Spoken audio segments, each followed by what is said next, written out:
प्रत्येकाच्या शरीरामध्ये ना 206 हाडं असतात आणि या हाडांच्या गर्भाशयामध्ये जी पोकळ जागा आहे त्यामध्ये असते अस्थिमज्जा म्हणजेच बोन मॅरो.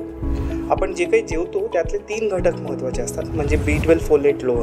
आपण जे काही खातो त्याच्यातनं हे तत्व आपल्या शरीराला भेटतात आणि रक्तपुरवठाद्वारे हे तत्व बोन मॅरोला भेटतात आणि त्यानंतर बोन मॅरो काही प्रोडक्शन करतो. ते जे पेशी बनवतात त्या प्रोडक्शनच्या पेशीला आपण म्हणतो की स्टेम सेल. ही जी स्टेम सेल पेशी आहे ही पेशी रक्ताच्या सर्व पेशी तयार करते, म्हणजे लाल पेशी, पांढरी पेशी, प्लेटलेट्स. आणि हे जे सगळ्यात महत्त्वाचं तत्व आहे त्याला आपण बोन मॅरो असं म्हणतो. तर बोन मॅरो ट्रान्सप्लांट ही सर्जरी नव्हे, एका ब्लड कॅन्सरच्या रुग्णाचे स्वतःची किंवा त्याच्या मॅच झालेल्या भावा बहिणीची पेशी त्या रुग्णाला परत द्यायचा प्रयत्न करतो. आणि जेवढं अर्ली डायग्नोसिस तेवढं अर्ली ट्रीटमेंट आणि अर्ली रिकव्हरी.